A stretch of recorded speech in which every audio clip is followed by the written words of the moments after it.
تفریق کرتی ہے، نہ یہ کسی سے رعایت کرتی ہے، اور یہ جو موجودہ تیسری لہر جو کے نام سے جانی جاتی ہے، اس نے بہت زیادہ متاثر کیا ہے، اور جو متاثرین کی جو شرح ہے وہ پچھلے 8 مہینے کی سب سے ہائیسٹ ہے۔ ایسی صورتحال میں جس طرح کہ ہم نے پہلی لہر کو جبکہ ساری دنیا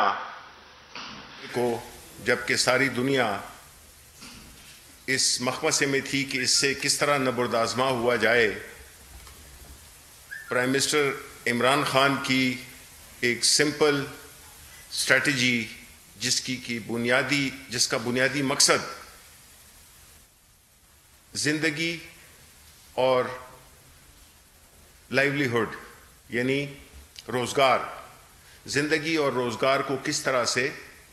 دونوں کو چلایا جائے، وہ حکمت عملی چونکہ نیک نیتی پہ بنی تھی، اور اس کے ساتھ ساتھ میں اس پالیسی لائن کو لے کر پھر جس طرح سے ہماری NCOC نے، جس میں کہ سائنٹسٹ، جس میں کہ ڈاکٹرز، جس میں سیاسی لیڈرز، جس میں کہ افواج پاکستان کے لوگ، سب نے مل کر اور ڈیٹا کی بنیاد پر اپنی حکمت عملی ترتیب دی، اور وہ ادارہ جس کو کہ پورے انٹرنیشنل ایرینا میں، عالمی حلقوں میں اس کو پذیرائی ملی، کیونکہ ایک بڑی کامیاب حکمت عملی ترتیب دی، اور پاکستان کی جانیں بھی کافی محفوظ رہیں، اور اکانومی میں بھی رکی نہیں، اور وہ والا نقصان نہیں ہوا جو کہ دوسرے ممالک میں ہوا یا ہمارے خطے کے ممالک میں ہوا۔ اب ایسی صورتحال میں ہم دوبارہ اسی فلسفے پہ قائم ہیں جس میں کہ ہم چاہتے ہیں کہ روزگار بھی بچے اور زندگیاں بھی بچیں، لیکن اس کے لیے ایک بہت ہی مؤثر قسم کا ڈسپلن چاہیے، اس کے لیے ایک ایسا حکمت عملی چاہیے جو کہ ان بنیادی اصولوں کو لے کر آگے چلے، کیونکہ یہ جو لہر ہے یہ کافی شدت سے آئی ہے، لیکن اس میں ایک جو روشن پہلو ہے وہ یہ ہے کہ جو ویکسینیشن ہے، جو ویکسین جس کا کہ 1 سال سے انتظار ہو رہا تھا، وہ اویلیبل ہے، اور حکومت اپنے تمام تر محدود وسائل کے باوجود اپنے دوست ممالک سے جو امپورٹ کی ہیں ویکسینز، اس میں بھی حکمت عملی یہی تھی کہ پہلے ان front line medical workers, paramedic staff, ان کو لگے گی جو کہ سب سے آگے ہوتے ہیں، اور وہ کورونا کے مریضوں سے ان کا قربت ہوتی ہے۔ اس کے بعد 65 سال کے لوگ، ان کو بھی، وہ بھی زیادہ ولنریبل ہوتے ہیں، یعنی ان کو زیادہ نقصان پہنچ سکتا ہے، تو حکومت اس پہ بڑی ڈسپلن طریقے سے عمل پیرا ہے، اور الحمدللہ لاہور میں اور جتنے بڑے شہر ہیں بڑے ایک نظم و ضبط کے ساتھ یہ ویکسینیشن کی جا رہی ہے۔ پرائم منسٹر عمران خان کو جب ویکسینیشن ہوئی اس سے 2 دن پہلے، چونکہ وہ افتتاح کر رہے تھے مزدوروں کے فلیٹس اور گھر دینے کی تقریب سے، پھر انہوں نے سوات میں موٹر وے یا ایکسپریس وے کے افتتاح کے لیے گئے، تو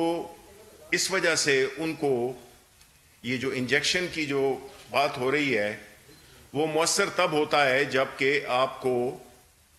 ایک لگے اور اس کے 21 دن کے بعد آپ کو دوسرا انجیکشن لگے۔ تو یہ کہنا کہ انجیکشن لگانے کے باوجود پرائم منسٹر صاحب کو کورونا ہو گیا، یہ درست نہیں ہے، اور ویکسینیشن اپنا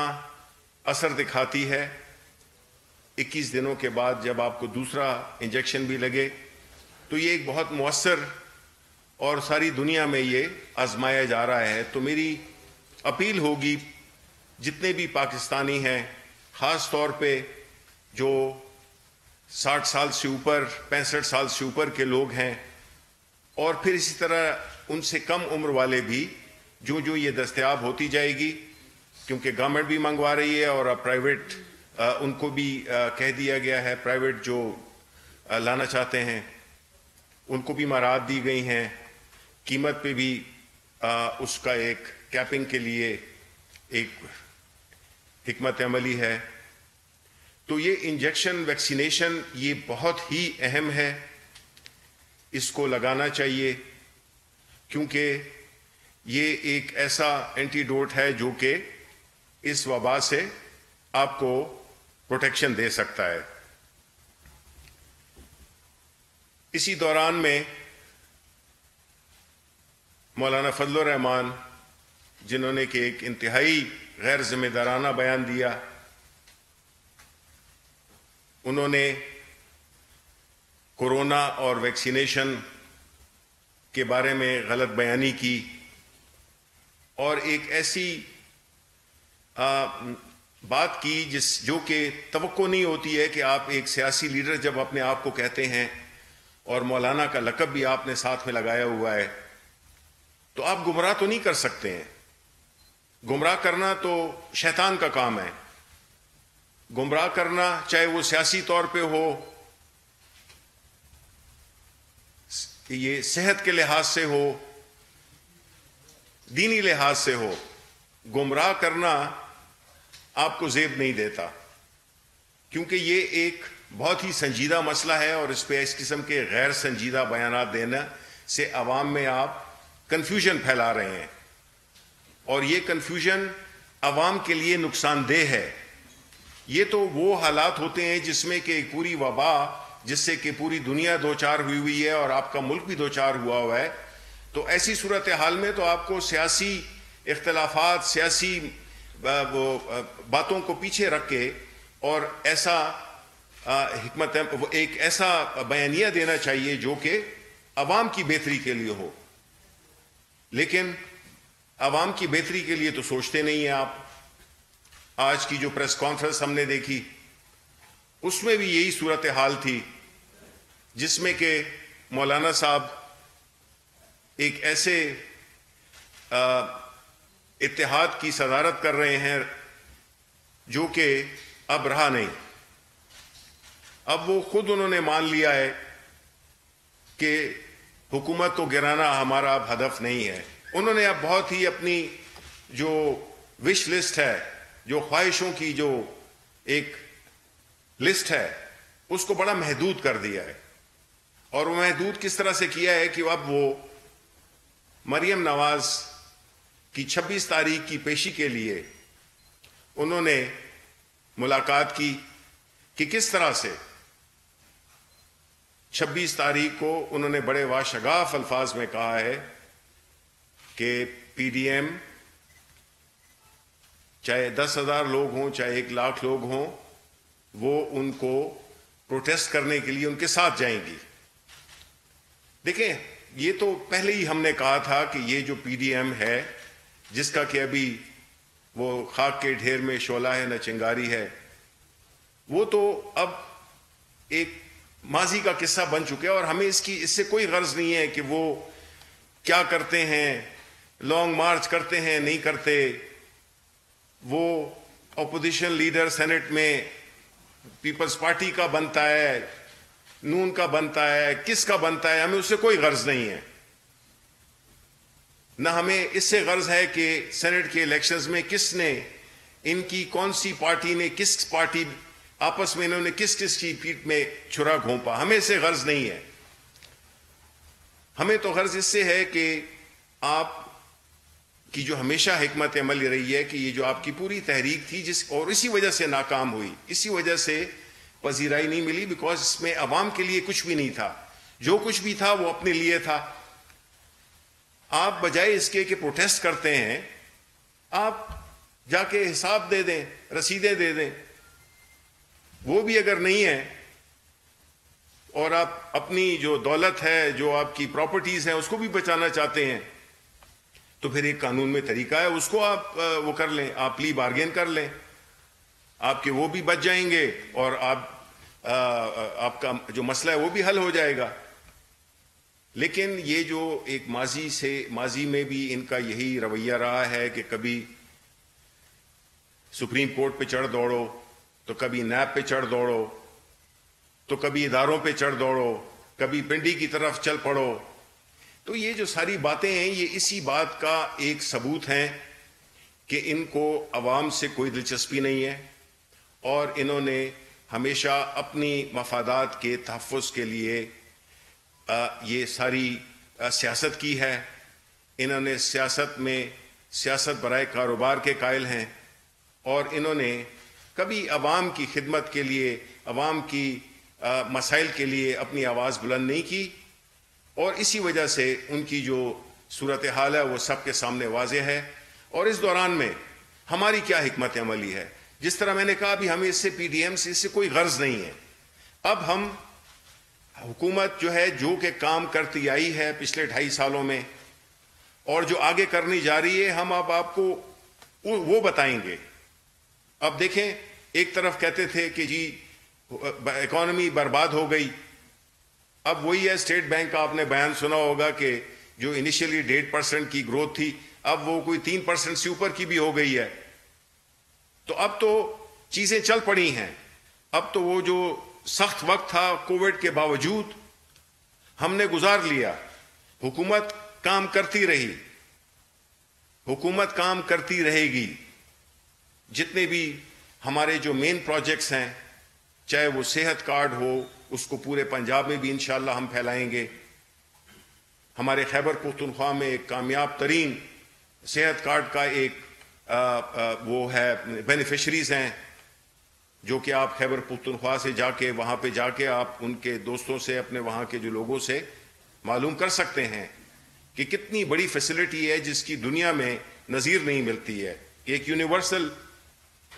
ہیلتھ کیئر کا ایک پروگرام ہے اور اس کی وجہ سے باقی علاقوں میں بھی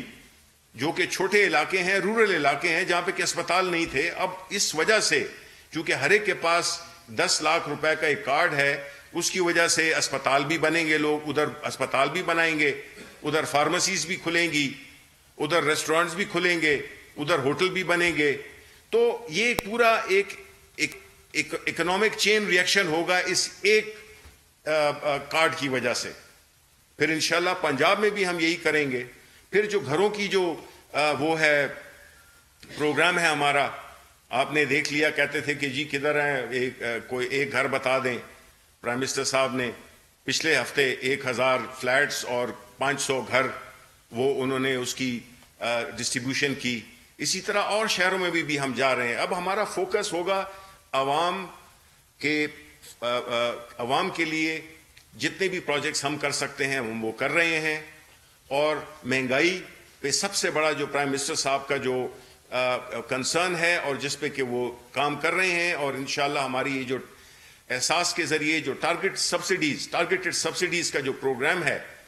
اس سے مڈل کلاس اینڈ بلو کو اصل فائدہ ملے گا. انشاءاللہ اگلے 6 ماہ میں آپ دیکھیں گے کہ کس طرح سے یہی وہی حکومت ہے، لیکن چونکہ ایک شور ہو رہا تھا، ایک سیاسی عدم استحکام پیدا کرنے کی کوشش کی جا رہی تھی، جس کی وجہ سے یہ ایک جو آواز تھی، جو ایک مثبت آواز تھی، جو عوام کے لیے آواز تھی، وہ سنائی نہیں دی. اب چونکہ یہ سب جھاگ بیٹھ گیا ہے تو اب انشاءاللہ آپ کو پتہ بھی چلے گا، عوام کے ساتھ رابطہ بھی بڑھے گا اور آپ کو پتہ چلے گا کہ ہم کیا کر رہے تھے، کیا کر رہے ہیں اور کیا کریں گے. یہ ساری چیزیں انشاءاللہ ہم آپ کو پوری تفصیل کے ساتھ بیان کریں گے اور ہم یہی امید کرتے ہیں کہ ایک بار پھر کہ جو کورونا ہے اس کو بڑی سنجیدگی سے لیا جائے اور اس کی جتنی بھی تدابیر ہیں وہ اس پہ عمل پیرا ہونا چاہیے. بہت بہت شکریہ.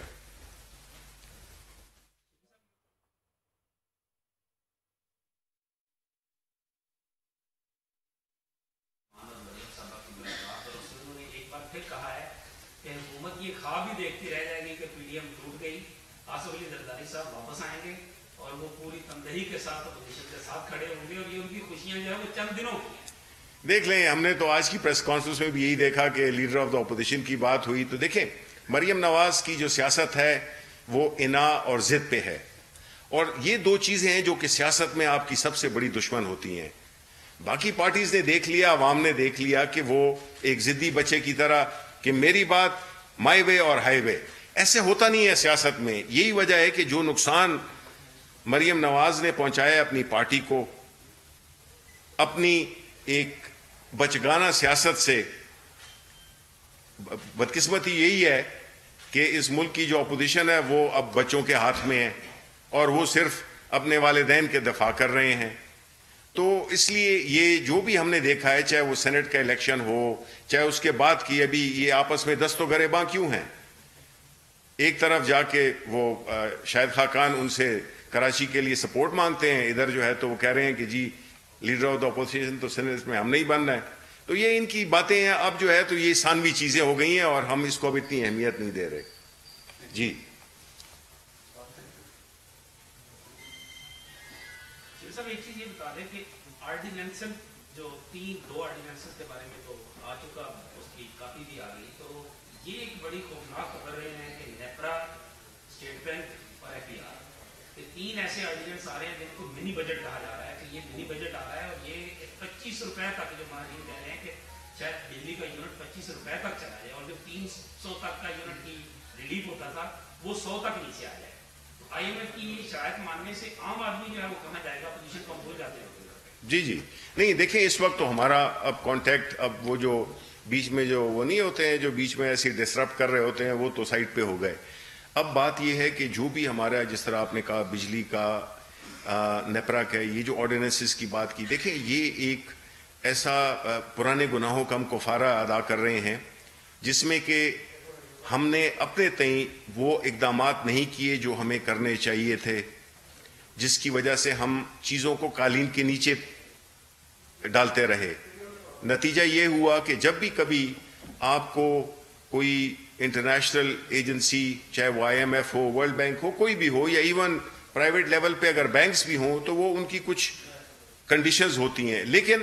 ہم نے یہ نہیں دیکھنا کہ وہ ہمیں کیا کہہ رہے ہیں, ہم نے یہ دیکھنا ہے کہ ہماری ملک کی بہتری کس میں ہے, ہمارے ادارے کس طرح سے فعال ہو سکتے ہیں, ہمارے ادارے کس طرح سے جو سروس ڈیلیوری ہے اس کو انشور کر سکتے ہیں, اور اس میں ہم وہی کریں گے جو عوام کی بہتری کے لیے ہو, اور وہی کام کریں گے جو جس سے کہ ملک کا فائدہ ہو, اور ہمیں ان مشکلات کو آگے نہیں ہونا چاہیے. ہم ملک کے لیے کام کر رہے ہیں, ہم ملک کو بچانا چاہتے ہیں, ہم حکومت کو بچانے کی نہیں کوشش کر رہے ہیں, ہم ملک کو بچانے کی کوشش کر رہے ہیں. ٹھیک.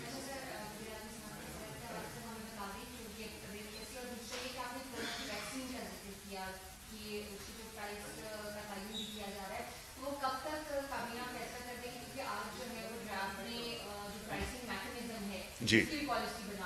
جی